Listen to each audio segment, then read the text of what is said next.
Overheard my husband and Mill planning to give one of our twins to my infertile sile as a birthday gift, so I ghosted him, filed for divorce, and moved to a different city to protect my babies. Hey everyone, before we dive in I have a quick favor to ask. If you enjoy content like this, please hit the subscribe button. It's free, supports the channel, and ensures you never miss out on amazing videos. Alright, let's get started. I, 28F, and my husband Mike, 30M, have been in a loving relationship for almost 6 years. We met when I had first joined my job, and because he was more experienced than me, he would help me out immensely. From the very beginning, Mike knew that I didn't come from a good family. I had to fight for what I wanted and do odd jobs here and there to save up money for myself. Both my parents were into drugs and hardly did anything for me. Hence, when I went to college, I moved out, cut them off, and never looked back. They would sometimes try to get in touch with me if they needed any money, and because of that, I had changed my number and address several times. When I started working with Mike, he was exceptionally kind and sweet to me. I remember once I had worn a shirt to my office which apparently had 2 small holes that I didn't notice, but Mike noticed them and bought me a new shirt to change into so that our coworkers would not find out.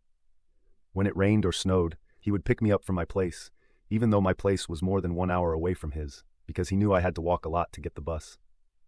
I would sometimes skip lunch, not just because I wanted to save money, but also while growing up, I never had enough to eat 3 proper meals a day, so it had become kind of a habit.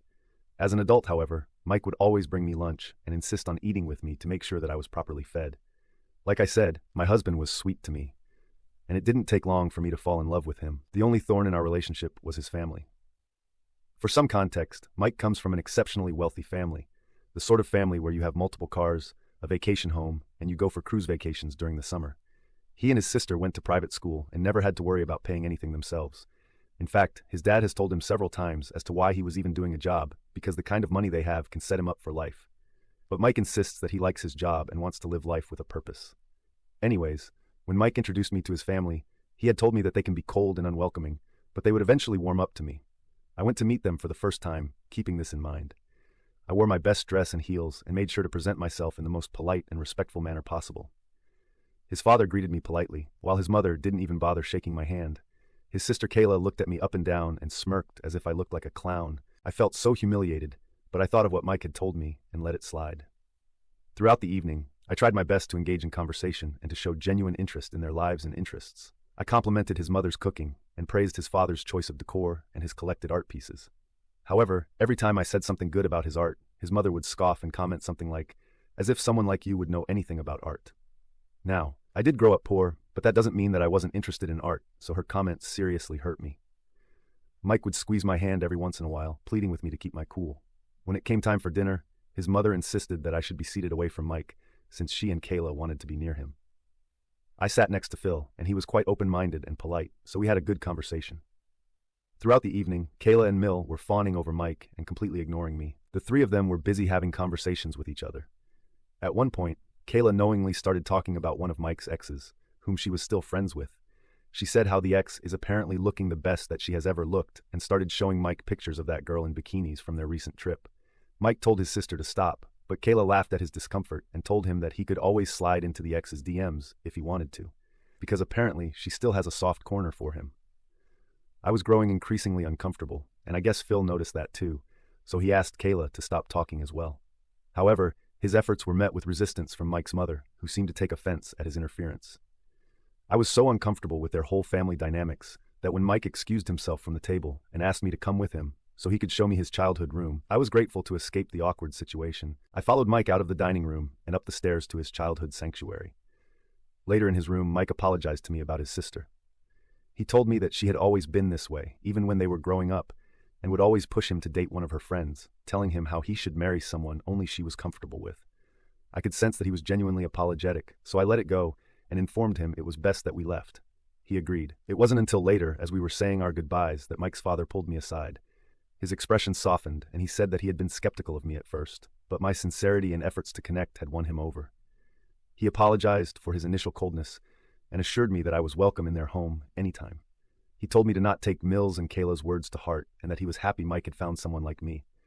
I felt relieved after hearing those words. Ever since then, I knew that it would take a lot of effort for me to impress my Mael and Sile if I ever wanted to be accepted by them. However, the situation never changed.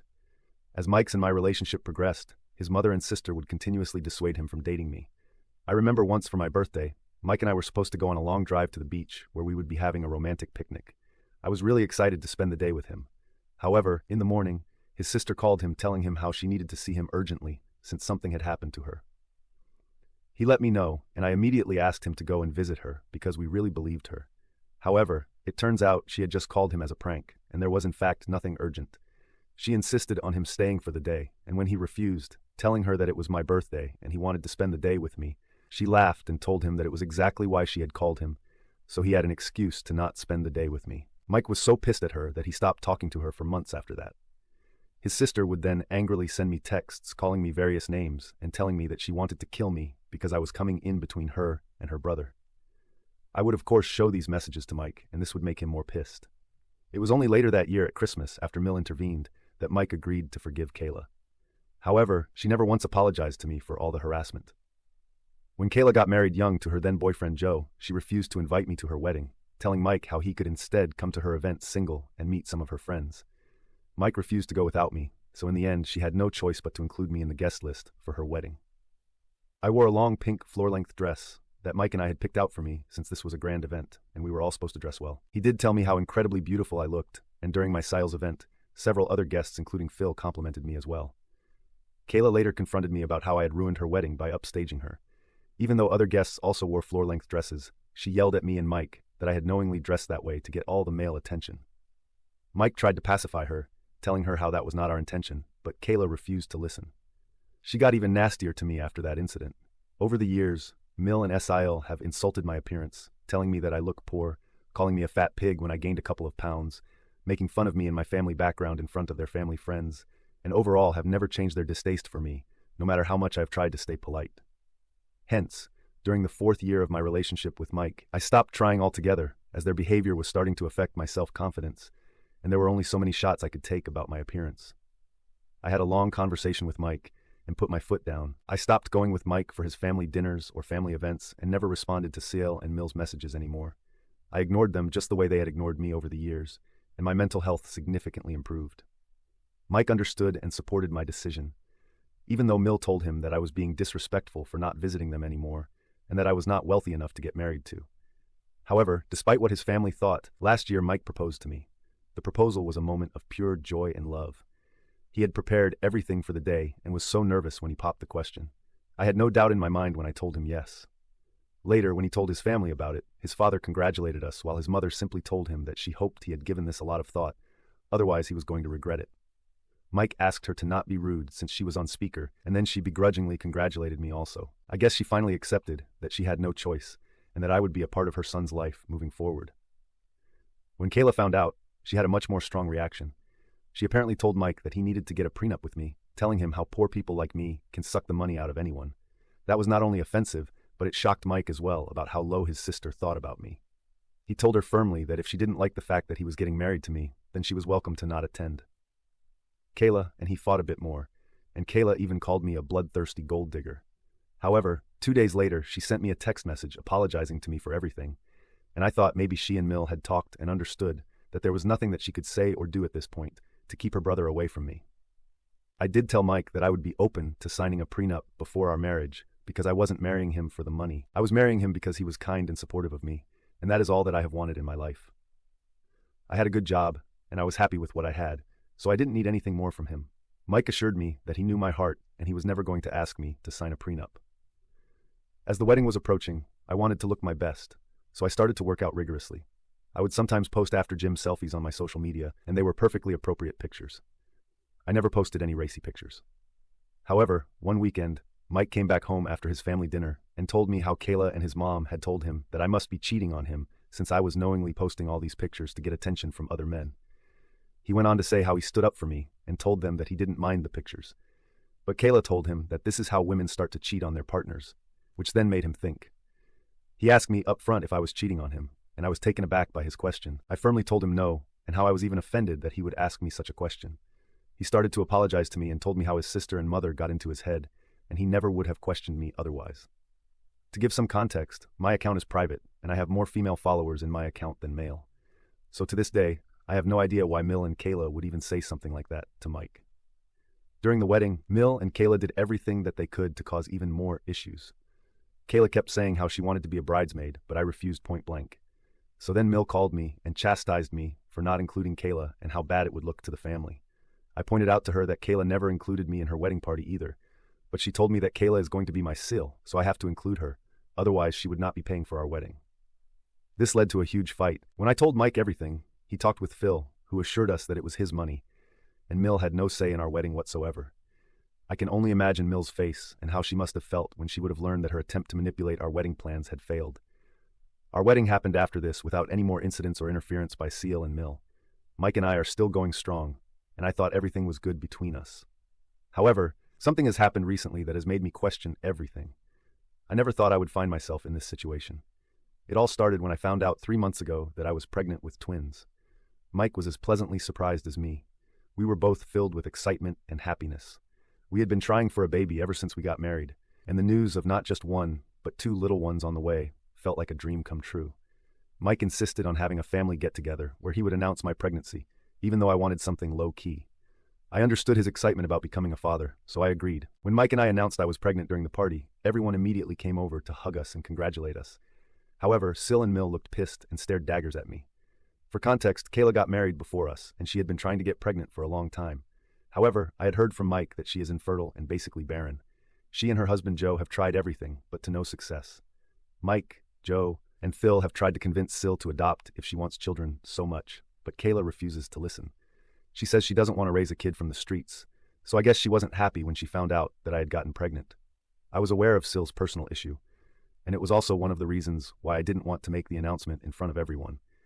Because regardless of my equation with her, I did sympathize as a woman with her condition. When Mike's relatives started to ask about the baby shower and if we knew the baby's gender and such, Kayla burst out crying in front of everyone. She rushed into the washroom and locked herself in. As you can imagine, everyone's mood immediately soured. Mike and Mill begged her to open the door, but Kayla refused. After 30 minutes of them begging, Kayla came out with red puffy eyes.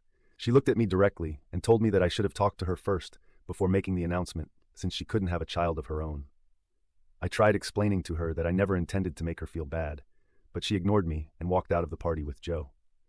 Mill later chastised me about how selfish I am and how I always make everything about me without caring about other people's feelings. After the party, Mike did apologize to me and assured me that he would talk to Mill and Kayla and make sure they understood that this was all his idea and that he never thought our announcement would hurt his sister so much. I still felt bad about Kayla, but my husband assured me that it wasn't my fault at all. The next weekend, when he went to his parents' place for dinner, I stayed behind as usual since I wanted nothing to do with his family conversations. I have no idea what they talked about, but Mike came back home telling me how he had ended up apologizing to Kayla since she was really hurt about everything.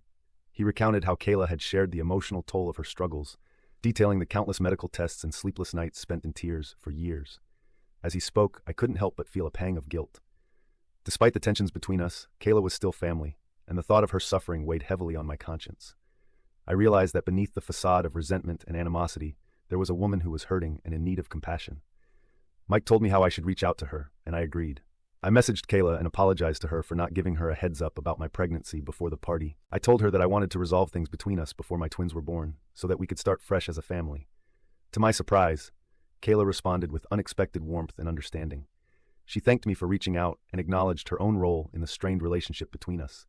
She expressed her genuine happiness for my pregnancy and reassured me that she wanted nothing more than to mend our relationship and be supportive during this special time.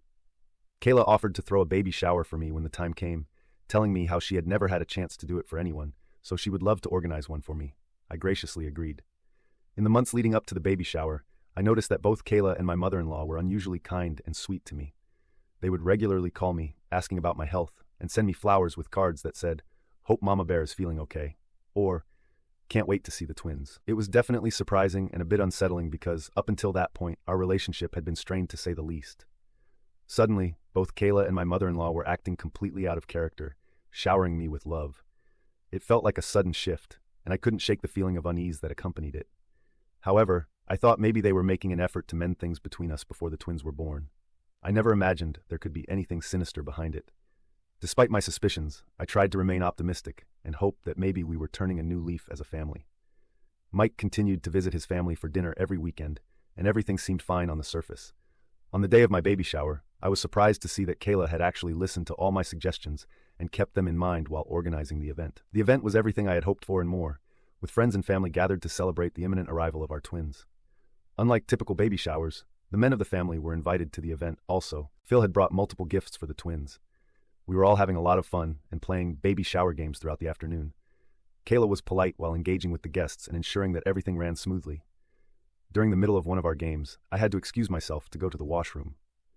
After I finished my deed, I was just coming out of the washroom when I heard my husband and Mill furiously arguing in the hallway in hushed tones. Curiosity piqued. I paused for a moment, straining to hear their words. They didn't know I was listening.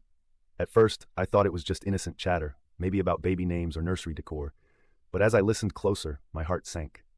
Mill was asking my husband if he had a conversation with me yet regarding their plan with the twins. Mike told her to lower her voice since someone could hear them, but Mill told him that the time was coming near and he needed to man up and talk to me. Mike told her that he was working on it and that it wasn't an easy conversation to have. Mill then told him that he needed to have this discussion before the twins were born, otherwise they wouldn't be able to give one of the twins to Kayla on time for her 27th birthday. She told him how he had already agreed to Syl's demands and had no way out since she had been looking forward to getting a child for months now. My eyes widened in shock as I processed these snippets of conversation I had overheard. My heart raced with a mix of disbelief and growing dread as the gravity of their discussion sank in. The realization hit me like a ton of bricks. They were discussing giving one of our twins away to my sister-in-law as a birthday gift. I couldn't believe what I was hearing. It felt like a punch to the gut. I stood there frozen as they continued to talk about their plans as if it were the most normal thing in the world. My mind raced with a million thoughts and emotions: anger, hurt, sadness, but most of all, betrayal. I had thought my husband, Mill, and Syl were happy about our pregnancy, about our twins. But now I realized that their happiness wasn't because of our growing family. It was because of their twisted plan to give away one of our babies. At that moment, I felt like I didn't even know my husband anymore. How could he betray me like this? How could he even consider giving away our child? Our babies were not gifts to be given away. They were our children, our flesh and blood. I waited patiently for them to finish their conversation, as I didn't want to be caught, and then I slowly walked out of the washroom. I was shaking in fear and anger. However, I held it together as best as I could in front of others. Since the baby shower, I've been racking my head to come up with a plan so I can escape this situation as fast as I can. I can't endanger my twins in the future. This family is crazy, and I can't even trust my husband anymore. I want to scream at him every time I see him, but I'm trying to pretend that all is well so I can work on my escape plan. However, because of my pregnancy hormones, I am a bit worried that I will be the villain for leaving my husband without even asking for an explanation. I don't mind being a single mother, but should I give the father of my children a chance to explain himself before tearing apart the family? Update 1. Thank you everyone for your advice and suggestions. I read through all the comments and I have made up my mind now. I want to assure you that I will never let anyone take away my baby from me. I have reached out to my best friend of many years and I have asked for her help. She is as shocked as me that my husband could plan such a thing with his family. She has agreed to come and help me move my things so that I can live with her while I file for divorce from my husband. Tonight is the last night I will stay in the same house as Mike, and tomorrow I will leave without a note or an explanation, because he doesn't deserve one. Update 2. It's been 2 weeks since my last update. I wanted to update everyone on what has happened since my last post. As I mentioned before, I made the decision to file for divorce from Mike after overhearing his conversation with his mother about their plan regarding our twins. It was a heartbreaking decision, but I knew it was the right one for me and my babies. With the help of my best friend, I gathered all my belongings and left our house while Mike was at work. It was a difficult and emotional moment when I walked out of those doors, as I never imagined a day would come when I would leave my husband. But I know I have to prioritize the safety and well-being of myself and my unborn children. I have since filed for divorce. Even though Mike has tried to reach out to me multiple times, I haven't blocked him, as I do want to be cordial with him until the divorce is done. Since Mike has no idea that I overheard him with his mother, he has sent me several text messages accusing me of betraying him and how his family was right all along. I haven't sent him a single explanation because I know no matter what I say, he and his family will try to gaslight and manipulate me. So for now, they can think whatever they want. The truth will come out during the divorce proceedings. I have blocked Syl and Mill, although I do feel a bit guilty about not answering Phil's calls.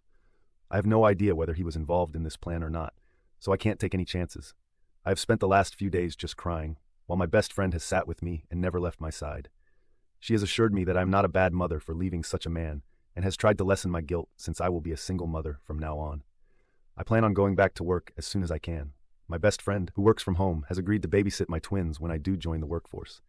However, I have insisted on paying her for her time, as babysitting twins won't be easy. I know this isn't a solid plan, and I wish I had reliable parents who could help me out in this situation, but unfortunately, I don't. Also, my best friend will only help me look after the kids until I can get my divorce from Mike, So then with the child support, I can hire a proper nanny. I know it won't be easy, but I am determined to create a safe and loving environment for my twins. I am grateful for the support and encouragement I have received from all of you during this challenging time. Update 3. Hello everyone, it's been 6 months since my last update. A lot of things have happened since then. First of all, I have given birth already, and now I'm the proud mother of my beautiful twins, Jackson and Vinny. I was so nervous before giving birth, but the moment I held my beautiful twins in my arms for the first time, all of my worries melted away. They are my everything, and I'm glad that I took them away from that crazy family. My divorce from Mike was finalized, and despite his pleading, he was not granted custody of the children. He did find out during the proceeding exactly why I had left him, and he was shocked that I had found out about his plan. He tried to apologize and explain himself, telling me how he was compelled and pressured by his family every day and how he had no choice, but I was further disappointed with his cowardice. It turns out that Phil did know about everything, and although he had tried to dissuade Sil and Mill, no one had listened to him. I am so disgusted by this family that I have felt no remorse since divorcing Mike. I didn't ask for a single penny for alimony, but he has agreed to pay a hefty amount for child support, which will be enough for me to provide the best for my children. Mill and Sil did try to get in touch with me, and even showed up during the divorce proceeding, screaming and yelling at me for taking away the twins from them. They told me how they could have provided my children with everything, and that I was a bad mother for being so selfish. In the end, they had to be restrained by the guards. I am glad that they embarrassed themselves publicly, because it helped me get a restraining order against them.